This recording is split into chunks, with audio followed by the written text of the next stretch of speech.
Halo teman-teman semuanya, jumpa lagi dengan Papa Hans. Kali ini Papa Hans akan sharing tips dari Papa Hans untuk berlatih aiming dan shooting ya. Ini Papa Hans menggunakan bola seperti ini. Jadi ada penanda lingkaran dengan angkanya ya. Ini akan dijadikan sebagai patokan untuk titik kontak masuk bola objek ya. Nah ini lingkaran angkanya ini kita arahkan ke lubang pocket ya teman-teman ya. Ini mengarah ke pocket. Jadi dari manapun kita menembak itu kita mengarahkan kira-kira titik kontaknya seberapa gitu ya teman-teman ya. Jadi kalau pusing kalau mikirin ghost ball ya, kita ngafalin kayak gini biar kayak Opa Efren Reyes ya. Kita coba ya, titik masuknya segini. Oke, jadi kita memperkirakan ya teman-teman ya, titik kontaknya cue ball ketika bertabrakan dengan objek ball, cue ball bertabrakan dengan objek ball itu seberapa ya.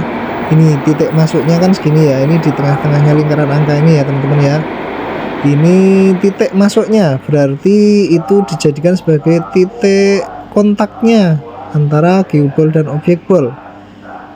Kita perkirakan berarti segini ya kira-kira ya.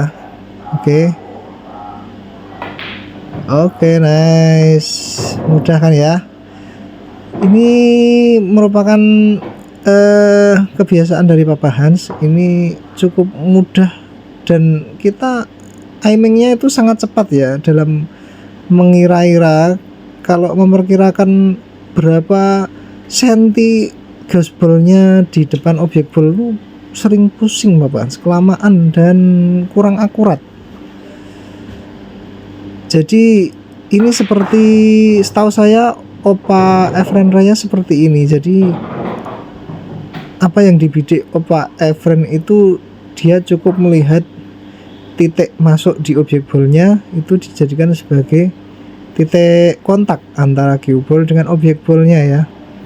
Oke, kita coba ini cut shot mepet rail gini ya. Jadi membidik bola objek dengan perkiraan titik kontak itu butuh jam terbang ya teman-teman, butuh sering latihan. Tapi kalau sudah terbiasa kita aimingnya cepet banget, set langsung tembak masuk. Oke, nice, meskipun kurang sempurna ya, ini kurang tepat seperti apa yang diinginkan, tetapi tetap masuk ya teman-teman ya.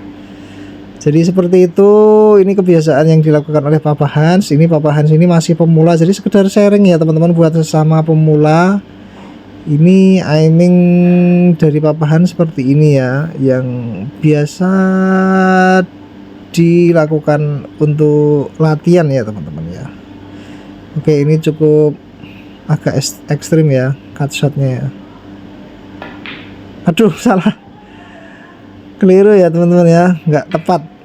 Kita ulangi lagi.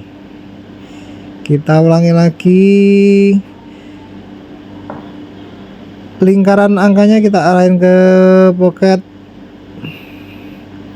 kemudian tidak usah menghafalkan karena sudah ada tandanya ya teman-teman ya. Kita cukup memperkirakan titik kontaknya tepat di tengah-tengah lingkaran angka itu ya teman-teman ya. Tinggal kita shoot. Oke, nice, perfect ya, persisi ya. Ini sangat memudahkan bagi Papa Hans untuk melakukan latihan aiming dan shooting ya, terutama untuk cut shot yang agak ekstrim ya. Ini termasuk ini lubang tengah ini termasuk cukup kesulitan ini Papa Hans ya. Tapi dengan metode seperti ini lebih mudah ya teman-teman. Ini rail bridge, kita cut shot masuk ke pocket tengah. Oke, cukup mudah ya teman-teman ya. Jadi Papa Hans seperti ini terus latihannya lah. Bagaimana kalau bola yang tidak ada ya, mungkin kita bisa ngasih penanda pakai stiker tipis ya mungkin ya teman-teman. Bisa juga ya, kita kasih stiker di objek ballnya sebagai titik masuknya ya, bisa juga. Maaf. Merucut. Kita ulangi lagi. Ya, ini rail bridge ini termasuk masih agak kesulitan nih Bapak Hans ya. Lebih sulit. Oke, perfect. Jadi kebetulan ini bolanya di Bapak Hans ini ada lingkarannya ya di angkanya, jadi bisa dijadikan sebagai patokan teman-teman ya. Ini bolanya lebih kecil ya teman-teman, ini karena mejanya 7 feet ini. Oke, ini seperti posisinya seperti ini ya, kayak shot out. Oke, jadi terasa mudah karena ada patokan titik masuknya ya teman-teman. Oke, ini sekedar sharing. Terima kasih ya sudah selalu mengikuti channel Papa Hans. Sehat selalu, sukses selalu buat teman-teman semuanya. Sesama pemula saling menyemangati ya. Salam biliar, salam sehat.